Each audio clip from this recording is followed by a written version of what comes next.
வணக்கம். Welcome to life horoscope. குரு பெயர்ச்சி 2026-27 ஒரு வருஷம் இருக்கு. 1st of June 2026 குரு பெயர்ச்சி நடக்குது.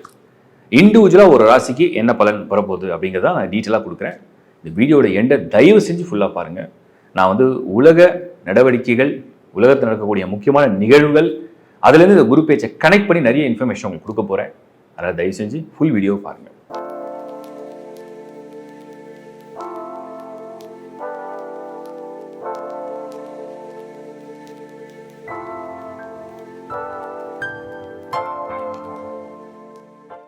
கடகராசி. இப்போ இந்த குரு பெயர்ச்சி நிறைய பேருக்கு என்ன கேட்டாங்கன்னா, கடகராசியில் குரு வராரு, அங்கே தானே உச்சமாகறாரு, அப்போ கடகத்துக்கு நிறைய நன்மைகள் நடக்குமா, கடகத்துக்கு எல்லாம் வாரி வழங்குமான்றது ஒரு கேள்வியாக இருக்குது. நான் ஒரு கிளாரிட்டி கொடுத்துட்றேன். குரு இருக்கும் இடத்தை விட பார்க்கும் இடத்துக்கு தான் பலம் அதிகம். அது சுபகிரகம் தான், ஆனால் அது எங்கே இருக்கோ அங்கே அதிகம் தரதில்லை. அது எங்கே பார்க்குதோ அங்கே தான் அதிகம் கொடுக்குது. இப்போ குரு கடகத்தில் வராரு. என்ன நீங்கள் பார்க்க போகிறீங்க, அந்த டிஸ்பிளேல பார்த்தீங்கன்னா புரிஞ்சிடும். கிளியராக பாருங்கள். குருவுடைய பார்வை கடகத்தை பொறுத்த வரைக்கும் 5ஆம் இடம், 7ஆம் இடம், அதுக்கு அடுத்தது 9ஆம் இடம். இந்த 3 இடத்துல பார்வை பதியுது. இந்த 3ம் உங்களுக்கு என்னென்ன பாசிட்டிவாக என்னென்ன ஃபேவரோ அதை பண்ணிடும். மற்றபடிக்கு அது இருக்கும் இடம், அதாவது அந்த ஜென்மத்தில் உள்ள அந்த குரு, அதனால் பெரிய நன்மைகள் நடக்குமா அப்படிங்கிறத ஒரு கொஸ்டின் மார்க்காக நான் போடுறேன். அடுத்தது இந்த குருவுடைய இந்த உச்சமான இந்த குரு கடகத்தை பொறுத்த வரைக்கும் அவருடைய முதல் பார்வை 5ஆம் இடம். அதோட ப்ளஸ் என்ன? மனம், புத்தி, அறிவு, ஆற்றல், உங்களோட முன்ஜென்ம புண்ணியம், இதெல்லாம் வெளியில் கொண்டு வந்துடும். பொதுவாகவே 5ல் குரு பார்த்தா பணப்புழக்கம், மன நிம்மதி, குழந்தை பாக்கியம், திருமண விஷயம், அதுக்கப்புறம் மனசில் உள்ள உற்சாகம், மன நிம்மதி, மனதில் உள்ள ஆசை, இதெல்லாம் நிறைவேற்றுறது தான் அது பலன். பட் ஜென்ம குரு, அதையும் நீங்கள் புரிஞ்சுக்கணும். ஜென்ம குரு ப்ரெஷரை கொடுக்க போகுது. உங்களை பற்றின, அதாவது நீங்கள் செய்கிற முயற்சி, உங்களுக்கு ஒரு அச்சீவ்மெண்ட், உங்களுக்கு தேவை, அதுக்கெல்லாம் ஒரு ப்ரெஷரை கொடுக்க போகுது. பட் 5 உங்களை ஃபேவராக பண்ணிட்டோம். புத்திசாலித்தனமாக எல்லாத்தையும் பண்ணுவீங்க. 7ல் குரு பார்வை. இந்த 7ல் குரு பார்வை என்ன அப்படின்னா, பார்ட்னர்ஷிப் பிஸ்னஸில் உள்ளவங்க, இல்லை நீங்கள் ஒரு விஷயத்துக்காக முயற்சி பண்ணுறீங்க, அதுக்கு ஒரு 10 பேரை போய் சந்திக்கிறீங்க, 10 பேர்கிட்ட உதவி கேட்குறீங்க, 10 பேரை போய் நீங்கள் மீட் பண்ணுறீங்க, ஒரு இன்டர்வியூ அட்டன் பண்ணுறீங்க. இந்த மாதிரி விஷயங்களுக்கெல்லாம் உங்களுக்கு யாராவது ஒரு லிங்க் வேணும்ல. ஓகே, எனக்கு ஒரு கான்டாக்ட் கொடுத்துருக்காங்க, அந்த கான்டாக்டை ஷேர் பண்ணி நான் அதை ட்ரை பண்ணுறேன், அவரை போய் மீட் பண்ணுறேன், அவங்கள போய் பார்க்குறேன், நான் ஒரு அப்ரோச் பண்ணி பார்க்குறேன், நான் ஒரு முயற்சி செஞ்சு பார்க்குறேன், அதுக்கெல்லாம் ஒரு பலன் கிடைக்கணும். அப்போ அந்த பலன் கிடைக்கிறதுக்கு தான் அந்த குரு பார்வை. அதான் 7. ஸோ 7 அப்படிங்கிறதுன்னு நீங்கள் நிறைய பேரை சந்திக்கிற ஒரு இடம். அடுத்தது 9ஆம் இடம், 9th house. ஸோ 9th houseல இந்த குருவுடைய பார்வை என்ன செய்யும்? 9th houseல 9ஆம் இடத்துல இந்த குருவுடைய பார்வை பட்டதுன்னா உங்களுக்கு லக்கு, ஃபார்ச்சூன், ஃபாதர் மூலியமா கிடைக்கிற அட்வான்டேஜ், மற்றவங்களுடைய பாராட்டு, கௌரவமான பதவி, தெய்வ அருள், தெய்வீக காரியங்கள், பில்கிரிமேஜ் டூர், இதெல்லாம் தான் பண்ணுவீங்க. ஸோ மொத்தத்தில் இந்த கடகத்தை நான் அப்படியே சம்மரைஸ் பண்ணுறேன் பாருங்க. குரு ஜென்மத்தில் வரார், அப்புறம் அதிசார பயிற்சி நடக்கும், அதுக்கப்புறம் முன்ன பின்ன மாற்றி மாற்றி போகும். ஓவராலாக கடகத்துக்கு எப்படி இருக்கும்? மனதளவில் ஒரு ஸ்ட்ரெஸ் வரும், ப்ரெஷர் கொஞ்சம் ஏறும், எல்லாரும் உங்களை ஃபோக்கஸ் பண்ணுற மாதிரி உங்களுக்கு தெரியும், எல்லாரும் உங்களுக்கு ப்ரெஷர் கொடுக்குற மாதிரி நீங்கள் ஃபீல் பண்ணுவீங்க. எப்படியாவது ஒன்று அடைஞ்சணும், எப்படியாவது ஒன்று சக்ஸஸ் பண்ணணும், எப்படியாவது ஒன்று செஞ்சணும் போராடுவீங்க. அதுக்குண்டான புக்தி, அதுக்குண்டான யுக்தி, அதுக்குண்டான தந்திரம், அதுக்குண்டான வேலை எல்லாத்தையும் செய்வீங்க. முயற்சியை விடவே மாட்டீங்க. ஏன்னா உங்களுக்கு சனி அங்கே 9th houseல தான் இருக்குது, குருவுடைய பார்வை சனி மேலேயும் இருக்குது. ஸோ எல்லாமே உங்கள் சைடில் எடுக்கிற முயற்சிக்கெல்லாம் சாதகமாக தான் இருக்குது, பாதகமாக இல்லை. இருந்தாலுமே இந்த குரு கடகத்தில் இருக்கும் போது, உச்சத்தில் இருக்கும் போது, அதுக்கு அடுத்து கேது இருக்கும்போது, குரு கேது கன்ஜெக்ஷன் ஆக போகுது. இதெல்லாம் பார்க்கும் பொழுது கடகம் பூரணமான சக்ஸஸ், முழுக்க வெற்றி, முழுக்க எல்லாமே நடந்துச்சு, எல்லாமே நிறைவேறிச்சு, எல்லாமே சக்ஸஸ் அப்படின்னு சொல்லக்கூடிய இடத்துல இல்லை. போராடித்தான் ஒவ்வொரு பலனையும் அடைகிற மாதிரி இருக்கும். ஒவ்வொரு விஷயத்துக்கும் கடுமையான முயற்சி செய்கிற மாதிரியும் இருக்கும். ஒவ்வொரு விஷயத்துக்கும் உங்களோட அறிவு, உங்களோட ஆற்றல், உங்களோட திறமை எல்லாத்தையும் நீங்கள் பயன்படுத்தினாலுமே கூட ஏதோ ஒன்று உங்களை சோதிக்கும். அதுதான் கடகத்தை வரக்கூடிய குரு. ஸோ அந்த சோதனை நீங்கள் சந்திக்கிறீங்கன்னு அர்த்தம். இப்படி தான் நான் இந்த கடகத்துக்கு இந்த குரு பெயர்ச்சியை நான் பார்க்குறேன். ஸோ பொதுவாக கடகத்தில் குரு உச்சம் வந்துட்டார், அப்போ கடகத்தை பயங்கரமாக போட்டு பண்ணுவாரானா ப்ரெஷராக கொடுப்பாரு.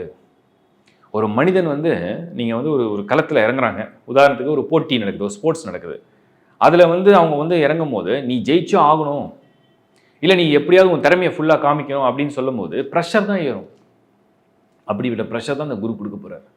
ஸோ குரு ப்ரெஷர் கொடுக்குறது நன்மையாக தீமையாக? நன்மை தான்.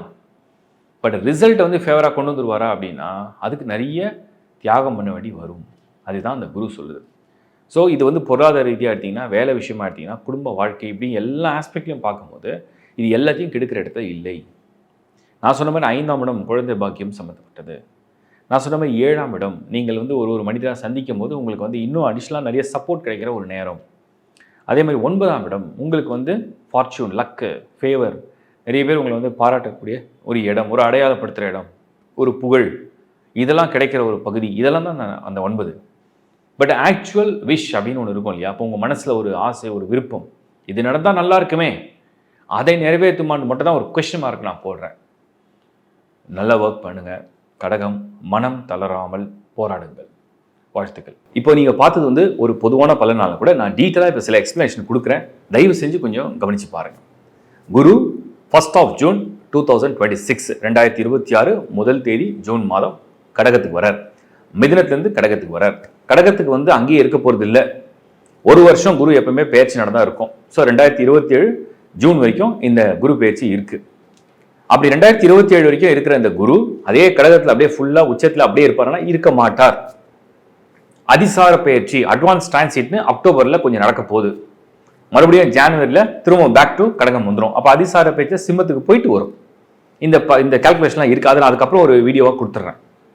ஸோ இப்போ முக்கியமாக ஒவ்வொரு ராசிக்கும் எங்கே பார்வை பதிய போகிறார் அப்படின்னு இப்போ இந்த இமேஜை பாருங்கள்.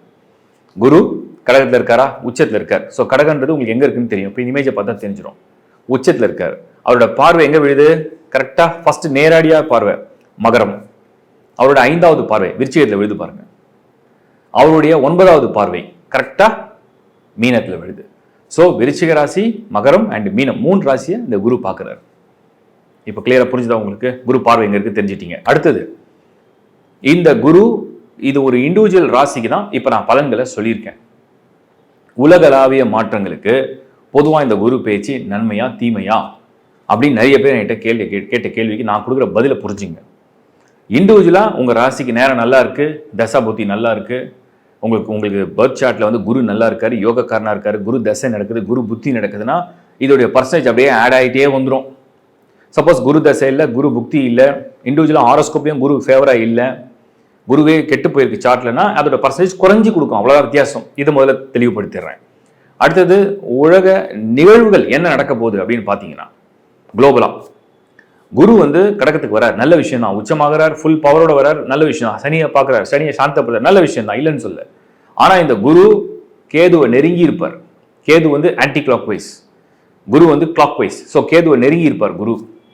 கேதுவை நெருங்கும் போது உலக ரீதியாக பொருளாதார பிரச்சனைகள், recession period, banking sectors, finance, economy இது எல்லாமே கொஞ்சம் பாதிக்கிற மாதிரி ஒரு சூழ்நிலையை உருவாக்கும். இதில் பர்டிகுலராக அக்டோபர் மாதத்தில் இந்த குரு கேதுவோட இணையும் பொழுது, குரு வந்து சிம்மத்தில் கேதுவோட இணையும் பொழுது பொருளாதார ரீதியாக ஏகப்பட்ட மாற்றங்கள், உலகளாவிய மாற்றங்களை கொண்டு வரும். அப்போ ஒரு அப்ஸ் அண்ட் டவுன்ஸ் தான் இருக்கு. ஸோ குளோபல் எக்கனாமி நீங்கள் வந்து நீங்கள் இந்தியா மட்டும் நம்ம எடுக்க முடியாது. குரு வந்து ஒரு பிளானட் அப்படின்னு சொன்னால் டோட்டல் அந்த குளோபலாகவே நிறைய அது வந்து ஒரு ஒரு ஏற்றத்தாழ், ஒரு அன்சர்டனிட்டியை கொண்டு வந்துடும். அந்த மாதிரி ஒரு சிச்சுவேஷன் வருது. இது உச்சமான குரு தான். அதை மேக்ஸிமம் பண்ணுவார்னு அர்த்தம். உச்சம்னா ஃபுல் ஸ்ட்ரென்த்து. ஆனால் அது நல்ல பலனை கொடுத்தா நல்லதாகவும், தீய பலனை கொடுத்தா தீயதாகவும் இருக்கும். சரி, அப்போ எல்லாருக்குமே கெட்டு போயிடுமா அப்படின்னு கேட்டிங்கன்னா, ஒரு கொலாப்ஸ் ஆகுது. அதில் சில பேருக்கு அட்வான்டேஜும் நடக்கும், அது அவங்களுடைய இண்டிவிஜுவல் அந்த கண்ட்ரியுடைய ஸ்டார்ஸை பொறுத்து இருக்கு, அந்த ரூலர்ஸை பொறுத்து இருக்கு. இப்போ நம்ம நாடை பொறுத்த வரைக்கும் இந்த குருவுடைய இந்த பெயர்ச்சி அப்படிங்கிறது ஏதாவது ஒரு பாதிப்புகளை கொடுக்குமான்னு பார்த்தா கண்டிப்பாக பாதிப்புகளை கொடுக்குற மாதிரி ஒரு சூழ்நிலையை உருவாக்குது. அதுக்கு காரணம் குருவுடைய அடுத்த வீட்டில் அந்த கேது இருக்கு, அதுவும் சிம்மம்ல இருக்கு, குரு கடகத்தில் வந்திருக்கார். அப்போ நம்ம நாட்டில் குறிப்பாக இந்தியாவில் இது வந்து சின்ன சின்ன பாதிப்புகளை கொண்டு வரப்போகுது. ஸோ நான் வந்து இதை வந்து நீங்கள் கனெக்ட் பண்ணிக்கிங்க, உங்கள் ராசியோட கனெக்ட் பண்ணிக்கிங்க. பர்த் சார்ட்டில் குரு எப்படி இருக்கார், உங்களுக்கு வந்து என்ன ராசி, என்ன லக்னம், என்ன தசா, என்ன புக்தி, அதுக்கப்புறம் நீங்கள் என்ன மாதிரியான ஃபீல்டை ரிலேட் பண்ணியிருக்கீங்க. ஸோ நான் சொன்ன மாதிரி பேங்கிங், ஏன்னா குரு வந்து உங்களுக்கு வந்து பொருளாதாரத்துக்கு மெயின் பிளானட்டே அவர் தான். ஃபைனான்ஸ், பொருளாதாரம், ஃபைனான்ஸ் எல்லாம் மெயின் பிளானட் அவர் தான். ஒரு பேங்க் கடன் கொடுத்தா தான் ஒருத்தரால் ஒரு பொருளை வாங்க முடியும், ஒரு வளர்ச்சி அடைய முடியும், அப்புறம் இஎம்ஐ பே பண்ண முடியும், அப்புறம் இன்னும் முன்னேற முடியும். உலகமே ஒரு நாடுகிட்ட கடன் வாங்கிட்டே தான் இருக்கும். ட்ரெஷரி பாண்ட் கொடுக்குது, அப்புறம் கடன் வாங்குது, வேற ஒரு இடத்துல ஒரு கடன் வாங்குறோம், பில்லியன்ஸ் மில்லியன்ஸ் ஆஃப் மணி வந்து நம்ம வந்து பேங்க்ல கடன் வாங்குறோம், வேர்ல்டு பேங்க்ல வாங்குறோம், எல்லாத்துலேயும் கடன் வாங்குற சூழ்நிலை உருவாக்குது.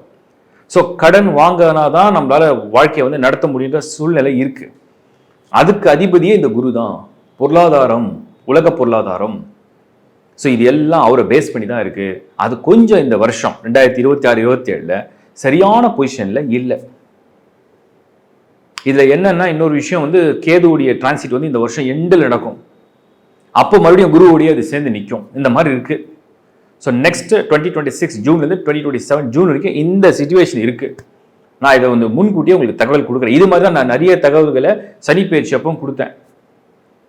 சனி வந்து 2025 மார்ச் மாதம் பயிற்சி அடையும் போதும் நான் வந்து சொல்றேன், உலக அளவில் பார்க்கும்போது நீர்நிலை, கடல் சம்மந்தப்பட்டது, ஆயில் சம்மந்தப்பட்டது பிரச்சனை வரும். அது இப்போ வெடிச்சது. 2026 ஜனவரிலையும் நான் பிப்ரவரி மாத ராசி பலனையும் கிளீனாக கொடுத்தேன். டிராவல் பிளான் பண்ணுறவங்க ஜாக்கிரதை. அதுவும் மிடில் ஈஸ்ட்டை பற்றி நான் மென்ஷன் பண்ணியிருக்கேன். அவங்க வந்து அந்த சோல்ஜர்ஸை பற்றி, போர் பற்றி கொஞ்சம் நான் இண்டிகேஷன்லாம் கொடுத்துருக்கேன். நான் நிறைய ஓப்பனாக பேசுறதில்லை. இனிமேல் அது வந்து எல்லாரும் கேட்க ஆரம்பிச்சிட்டீங்க. ஸோ நான் என்ன பண்ண போகிறேன்னா, ஒவ்வொரு மாதமும் 50 days ஒன்ஸ் வந்து இதை பற்றி நான் சில வீடியோஸ் நான் ஷேர் பண்ணுறேன். உலகளாவிய அந்த நிகழ்வுகள்லாம் என்ன நடக்க போகுது அப்படிங்கிறத நான் ஃபோர்காஸ்ட் பண்ணி உங்களுக்கு ப்ரிடிக்ஷன் கொடுக்குறேன். ஸோ இது வந்து யாரையும் பயமுறுத்துறதுக்காக கிடையாது. இது வந்து எங்களை பற்றின பெருமையை சொல்கிறதுக்காக கிடையாது. ஏதாவது வகையில் அது வந்து உங்களுக்கு வந்து ஆலோசனை வந்து உங்களுக்கு பயன்படும், நீங்கள் ஏதாவது திட்டமிட முடியும் அப்படிங்கிறதுக்காக தான் இந்த கருத்தை நான் வந்து உங்களுக்கு சொல்கிறேன். ஸோ இப்போவும் இந்த குரு பேச்சை பார்க்குற எல்லாருக்கும் என்னுடைய தாழ்மையான ஒரு வேண்டுகோள், வெறும் ஒரு ராசிக்கு பார்த்துட்டு இப்படி நடந்துருமா அப்படி நடந்துமா அப்படி ஃபிக்ஸ் பண்ணாதீங்க. முதல்ல மைண்டை ஓப்பனாக சொல்கிறேன். நான் உங்கள் ராசி என்ன, அதுக்கு குரு எப்படி இருக்காருன்னு செக் பண்ணுங்க. அது நல்லா இருக்கா டிக் அடிச்சிருங்க. ஏன்னா 5 ராசிகளுக்கு இந்த குரு வந்து ஃபேவராக வருவார் பொதுவாக. மிதுன ராசிக்கு வாக்குஸ்தானத்தில் குரு வருமானம், வாக்குஸ்தானத்துக்கு குரு பலம். கன்னி ராசிக்கு லாபஸ்தானத்தில் குரு பலம். ஸோ கன்னிக்கு 11ஆம் இடத்துல குரு வெற்றி, ஆதாயம், லாபம், வாக்குஸ்தானம், ஆதாயம், வெற்றி, லாபம் இதெல்லாம் கொடுக்கக்கூடிய இடத்துல குரு. அதுக்கு அடுத்தது வந்து பார்த்தீங்கன்னா விருச்சிகத்தில் குருவுடைய பார்வை. அந்த பார்வை ஒரு அட்வான்டேஜ் இருக்கு. ஸோ விருச்சிகத்துக்கு பார்வை வந்து ப்ளஸ்ஸாக இருக்கு. அவங்க வந்து ஒரு புத்துணர்ச்சி பெற போறாங்கன்னு அர்த்தம். மகரத்துக்கு வந்து பாசிட்டிவ் ஆக்டிவேஷன். ஆல்ரெடி சனி 7 சனி முடிஞ்சிருக்கு. ஸோ குரு நேரடியான பார்வை வந்து ஒரு பாசிட்டிவ் ஆக்டிவேஷன்.